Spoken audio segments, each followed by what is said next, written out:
War has a way of stripping the world down to its harshest truths, where every second demands a choice, and every choice carries a cost. Amid the thunder of artillery and the rising smoke of a battlefield torn apart, one medic found herself standing at the crossroads of obedience and compassion. Sergeant Lena Ward never sought glory. She never imagined becoming the center of a storm that would challenge the rules of warfare itself. But on a day when orders demanded retreat and the wounded begged for life, she faced a decision no soldier should ever confront: obey and abandon the dying, or defy command and fight for the fragile breath still clinging to their bodies. What she chose ignited controversy, reshaped lives, and echoed far beyond the trenches. This is the story of courage born not from power, but from conviction. A story of a medic who crossed the line, not to break the rules, but to save the human soul hidden beneath them. The sky had turned the color of ash long before the sun began to set. Smoke drifted across the ruined landscape like a slow-moving tide, swallowing everything in its path: trees, trenches, even the silhouettes of soldiers who once stood tall. The distant thunder of artillery rolled across the valley, shaking loose dust from collapsed walls and echoing through the hollow air. War had a way of erasing sounds, but today it amplified every heartbeat, every breath, every fear. Sergeant Lena Ward ran low through the broken trench, her boots kicking up dirt as she pushed forward toward the cries for help. She had been on the front long enough to recognize the tone of a wounded soldier, panic mixed with disbelief that life could end so suddenly. As a combat medic, she had heard that cry more times than she could count, but she never learned to tune it out. She hoped she never would. A mortar exploded behind her, spraying shards of rock and metal in all directions. Lena ducked instinctively and felt debris graze the back of her helmet. She didn't stop. The world around her, chaotic, burning, collapsing, faded into the background as she reached the cluster of bodies half buried under dust. 3 of them were still alive, barely. The first soldier she knelt beside was no older than 20. Blood pooled beneath him, spreading in a dark halo. His breathing was ragged, shallow. His hands trembled as they tried to press against the wound in his abdomen. "You're okay. I'm here," Lena said, her voice steady despite the pounding in her chest. She applied pressure, checked his pulse, and started an IV as quickly as her shaking hands allowed. Before she could stabilize him further, her radio crackled. "Ward, this is command. Fall back immediately. Repeat, fall back now. Artillery is recalibrating on your sector. You have 90 seconds. Lena froze for a single suspended moment. 90 seconds. That was barely enough time to get herself to safety, certainly not enough to evacuate the wounded. "Command, I have multiple critical casualties. Requesting permission to extract." "Negative." The voice was sharp, firm, leaving no room for debate. "Retreat, now. Anyone immobile is to be left behind." Left behind. The words echoed in her skull like a death sentence. She looked around. One soldier had lost consciousness completely, his leg mangled beyond recognition. Another was pinned under a slab of concrete, his breath shallow and fading. None of them could move. None of them stood a chance without her. Her training told her to obey. Her instincts told her to run. But her heart, the part of her that chose medicine in the first place, refused to accept that abandoning them was the only option. She pressed the radio again. "Command, I can't leave them. They won't survive." "That is an order, Sergeant Ward. Evacuate, immediately." The radio clicked off. Lena stared at it for a long second, as if the device itself could somehow give her another option. But there was no time, no reinforcements, no backup, only her and the men whose lives now balanced on the edge of a blade. A line had been drawn, one she never imagined she would face, the line between duty and conscience, between obedience and humanity. She could cross it, or she could walk away and let 3 men die within the next few minutes. Another explosion shook the ground. Dust rained down, coating her gloves. The young soldier beneath her grasped her wrist weakly, eyes wide with fear. Don't leave us," he whispered. And in that moment, Lena knew. There was no decision left to make. Her choice had already been written in the look of terror on his face, in the tremble of his hand, in the faint, fading hope that she represented to them. She wasn't a soldier first. She was a medic, and medics didn't abandon the dying. Lena took a breath, steadied her hands, and prepared to do the unthinkable. She turned off her radio. The line was crossed. The moment Lena switched off her radio, the battlefield seemed to grow quieter, not because the shelling had stopped, but because she had silenced the one voice telling her to turn her back on the dying. Now, there was only the wind, the distant machine gun bursts, and the labored breaths of the three men depending on her. She forced herself to sit back for a second and assess the situation with clear eyes. Panic was useless. Precision was everything. The closest soldier, the one with the abdominal wound, was slipping fast. His skin had turned a waxy gray, and his pulse fluttered like a trapped bird beneath her fingertips. She applied another dressing, tightened the pressure bandage, and whispered, "Stay with me, all right? I'm not going anywhere." His eyelids twitched in response. The second soldier lay a few steps away, his leg mangled from the knee down, bone and torn fabric jutting out at angles no human body should form. He clenched his jaw, fighting a scream every time he moved even a fraction of an inch. Blood seeped steadily into the dirt beneath him. Lena crawled to him and immediately set to work. She applied a tourniquet high on his thigh, tightening until he sucked in a sharp breath. He tried to speak. "Am I gonna lose it?" he managed through gritted teeth. "You're going to live," Lena replied, her tone cutting through his fear like steel. "That's what matters right now." She injected him with pain medication, then checked behind her to confirm the first soldier was still breathing. He was, but barely. Another explosion rocked the ground, closer this time. Dirt sprayed over them in a gritty rain. The air tasted of metal and sulfur. Lena's ears rang, but she pushed through it. She couldn't afford to lose focus, not when every minute was precious. The third soldier, the pinned officer, was in the worst condition by far. A collapsed concrete wall had crushed the lower half of his body. Blood soaked his uniform. His breathing came in short, ragged bursts like someone drowning on dry land. "Sir, can you hear me?" Lena leaned close, checking his pupils. His eyes fluttered open, unfocused but aware enough to find her face. "You shouldn't be here," he rasped. "Too late for that," she answered. She examined the debris trapping him. The slab of concrete was massive, far too heavy for her to lift alone. But she could see that it wasn't fully resting on him. A twisted metal beam held part of the weight. If she used leverage correctly, she might free him. Or she might bring the whole structure down on both of them. Time was running out. The whine of incoming shells grew sharper, higher, more frequent. She felt it in her bones. The artillery recalibration her commander had warned her about was nearly complete. When it was, this entire sector would become a kill zone. She grabbed a nearby length of rebar protruding from the rubble and tried to wedge it beneath the slab. It didn't budge. She repositioned, tried again. Still nothing. "Ward," the officer whispered, coughing up blood. "If you stay here, you die too." "Then you better help me make sure neither of us dies," she shot back, planting her feet firmly and throwing her weight onto the bar. The concrete shifted, barely noticeable, but enough to prove it could move. Lena gritted her teeth and pushed again. Her arms trembled with effort. Her shoulder burned. Her breath came in desperate gasps. The slab rose half an inch. She seized the moment, braced her hip against the rubble, and gave everything she had left. With a low, grinding groan, the concrete lifted just enough for her to drag the officer free. He screamed in agony as she pulled him across the dirt. Another explosion thundered behind them, spraying shards across her back. Lena fell on her knees, panting, staring at the three wounded men now lying within arm's reach of each other, all alive, all depending on her next move. She wiped the grime from her face and forced herself not to think about the time she had lost, or the artillery strike that could hit any second. "All right," she murmured, steadying her hands. "I've got you, all of you." The crisis had come without warning, but the real storm was still on its way. The world narrowed into a tunnel of dust, blood, and urgency. Lena had no radio, no backup, and no orders. Only 3 lives slipping through her fingers like sand. She swallowed hard, fighting the fear clawing at her throat. Fear was a luxury she could not afford. The first priority was movement. Staying in this cratered stretch of earth was a death sentence.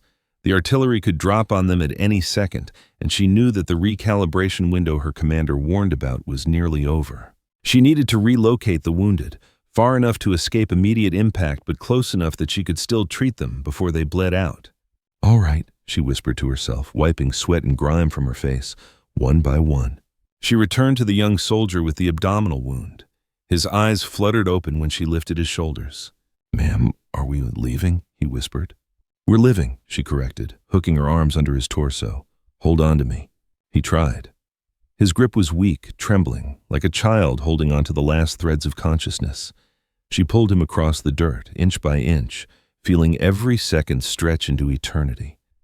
Her muscles screamed in protest, but she didn't stop until they reached the small depression created by a half-destroyed bunker wall. She checked his pulse, thready but still there. "Good," she whispered. "You're doing good."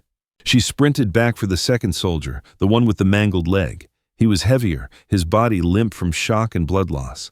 She secured him onto her back using her medical straps, pulling them tight across her chest. Every step felt like she was carrying a full-grown tree.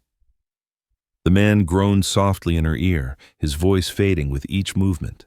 "Stay awake," she pleaded. "Don't you dare go quiet on me." Another shell struck nearby.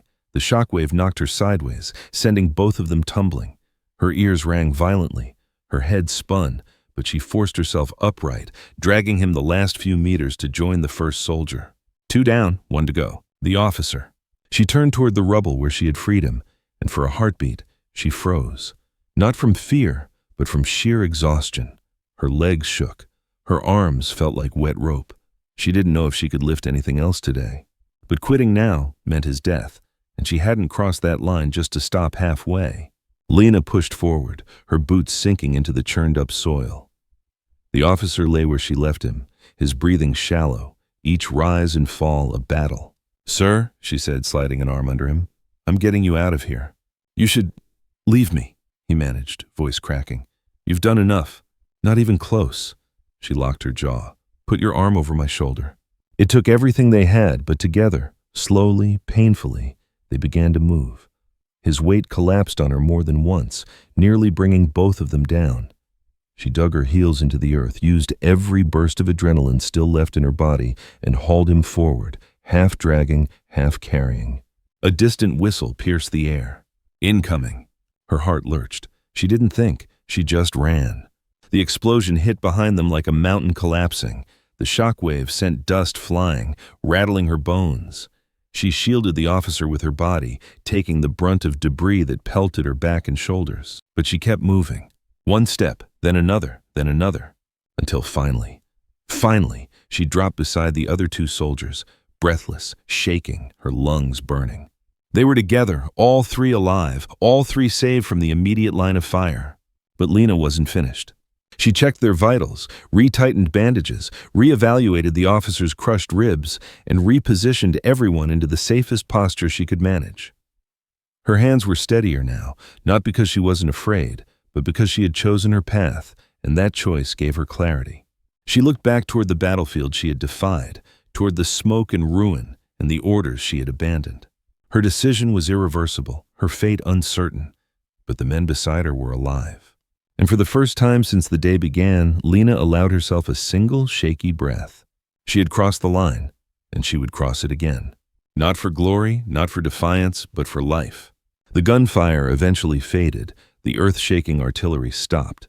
In the eerie silence that followed, Lena felt the world tilt, part relief, part dread. Reinforcements finally advanced toward the ruined sector, sweeping through the area with medics and stretchers. When they found her crouched between the 3 wounded soldiers, her uniform torn and covered in blood and dust, they froze in disbelief. "Sergeant Ward," one medic gasped, "how are you still alive?" Lena didn't answer immediately. Her hands were still on the officer's chest, monitoring the faint rhythm of his heartbeat. Only when she saw his breathing grow steadier did she exhale and sit back. "They need immediate evac," she managed. The medics rushed forward, lifting the wounded onto stretchers, securing their IV lines, updating their vitals. One of them knelt beside her. "Sergeant, you disobeyed a direct order. Command has been trying to reach you for 20 minutes. Lena looked at the shattered radio clipped to her vest, the one she had chosen to silence. Still, she simply nodded. She knew this moment was coming the second she crossed that invisible line between obedience and compassion. She felt a hand on her shoulder. Private Mills, one of the medics she'd trained herself, knelt beside her. "You saved all 3, he whispered. "No one else could have done that." Lena didn't smile, couldn't. She was too aware of the cost that was about to come due. She was escorted back to base once the wounded were stabilized and sent to the field hospital. When she stepped inside the medical tent, whispers rose like rustling leaves. Some looked at her with awe, others avoided her eyes. A captain approached her. Sergeant Ward, you are ordered to report to command immediately. Her stomach tightened. The walk to the command post felt longer than the battle itself. When she entered, 3 officers were seated at a table, their faces unreadable. Sergeant Ward, the lead officer began, your actions today will be formally reviewed. Until then, you are temporarily relieved of duty. Lena stood at attention. Understood, sir. Let's be clear, the officer continued, leaning forward. You ignored evacuation orders during active bombardment. Your insubordination could have resulted in additional casualties among your unit. Why did you do it? The question was blunt, but her answer was simple. They would have died if I left. That was not your decision to make, he snapped. Respectfully, sir, she replied. It was exactly my decision. I was the one who could see their condition. I was the one on the ground. A tense silence settled over the room. One of the other officers spoke more softly. Sergeant, you understand that disobeying orders in combat is a court-martial offense. Yes, sir. And yet you still chose to stay. Lena looked down at her bruised hands. The memory of dragging each wounded soldier through smoke and fire filled her mind. If I had left them, she said quietly, it would have followed me for the rest of my life. I acted to save lives, not endanger them. The officers exchanged looks, some stern, some conflicted. Her statement had struck a chord, but rules were rules. You will remain on restricted duty until further notice, the lead officer concluded. You'll be summoned for your hearing. She saluted and stepped out of the tent, feeling the weight of uncertainty settle on her shoulders. Days passed. Soldiers she barely knew stopped her in the dining tent to thank her. Others whispered about her behind her back, some calling her a hero, others calling her reckless. The 3 survivors visited her as soon as they were well enough. The young soldier with the abdominal wound stood shakily at her bedside. You didn't give up on us, he said, voice rough with emotion. We're alive because of you. Then came the soldier with the mangled leg. You carried me when I couldn't even breathe right. I heard you shouting at me not to fall asleep. And finally, the officer. You risked everything, he told her, including your career. I won't forget that. Lena smiled for the first time since the battle, but even their gratitude couldn't silence the question gnawing at her. Would saving lives cost her her own future in the military? Outside the hospital tent, the wind shifted, carrying the scent of dust and distant smoke. The war had not paused, command had not forgotten, and Lena's fate was still uncertain. But one thing was becoming clear. Her actions had ignited something bigger than a disciplinary hearing. Conversations, debates, doubts, admiration, frustration. A storm was gathering, not on the battlefield, but within the system itself. And Lena Ward stood at the center of it. The day of the hearing arrived under a cold, pale morning sky. Lena walked toward the command tent with steady steps, though her heart beat in a rhythm she couldn't control. The canvas walls of the makeshift courtroom seemed to loom larger than life, as if they carried the weight of every soldier who had ever stood before judgment. Inside, officers sat behind a long table, papers neatly stacked, expressions deliberately unreadable. As she entered, conversations fell silent. A few soldiers stood outside the tent, waiting, some out of curiosity, others out of gratitude. They weren't allowed inside, but their presence was a reminder. She wasn't alone. The lead officer cleared his throat. Sergeant Ward, you are here today to address charges of disobedience of a direct order during active combat operations. Do you understand the nature of the review? Yes, sir. He studied her for a moment. Before we proceed, do you have a statement? Lena inhaled slowly. She had rehearsed speeches in her mind all week, but none felt true, so she chose honesty. I did what I believed was right, not what was easy. The men I stayed with were dying. I made a decision to give them a chance. If I had obeyed, they would not be alive today. A murmur rippled through the tent before the officers silenced it with sharp glances. One officer leaned back, frowning thoughtfully. Sergeant, the military relies on order. When that breaks down, people die. I agree, sir, she replied, but sometimes lives depend on judgment, not protocol.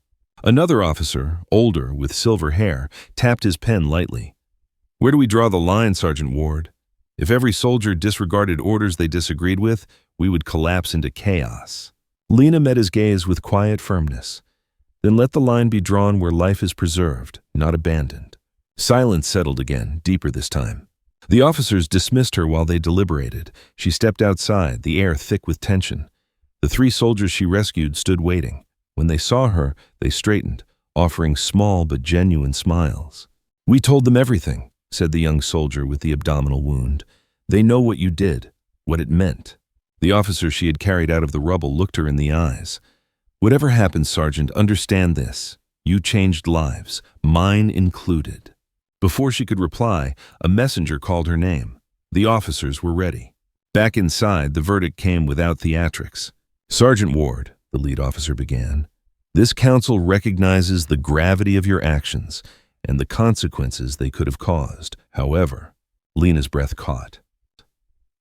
"The lives you saved, along with testimonies from medical staff and commanding officers, demonstrate extraordinary courage and sound medical judgment under extreme conditions." He looked up, his expression softened. "You will receive a formal reprimand for disobeying orders, but you will not be court-martialed. You will return to duty after review training. The council acknowledges that your actions, while unconventional, were driven by the core principles of military medicine." Lena didn't move at first. Relief came slowly, like a sunrise breaking through fog. It wasn't victory, it wasn't absolution, but it was enough. "You are dismissed, Sergeant Ward," the officer concluded. "And well done." Those last two words felt heavier than everything that came before. In the weeks that followed, Lena's story spread through the battalion and beyond, not officially, not through reports, but through people. Soldiers shared her actions as a reminder that even in war, there were moments of humanity powerful enough to cut through the smoke. Training programs quietly integrated her case as an example of ethical decision-making under fire. Young medics learned her name. Commanders debated the balance between protocol and compassion. The military, slow-moving but not unchanging, began to examine its assumptions. As for Lena, she returned to her role with a renewed sense of purpose. She wasn't interested in being a hero. She didn't seek praise. What mattered were the lives she could still touch, still save. One evening, while checking equipment in the medical tent, the officer she rescued stepped inside. "I thought you should know," he said. "I'm recommending you for the Valor in Medicine Commendation. Whether they approve it or not, doesn't matter to me. You've already earned it." Lena didn't know what to say, so she simply nodded, humbled. Outside, the sun dipped low over the battlefield. Not peaceful, not quiet, but momentarily still. She understood something then. Courage wasn't the absence of fear, nor the defiance of rules. It was the willingness to stand alone when life demanded it. Her legacy wasn't a medal. It wasn't even the story being told about her. It was the 3 men who were still alive, and all the ones she might save tomorrow.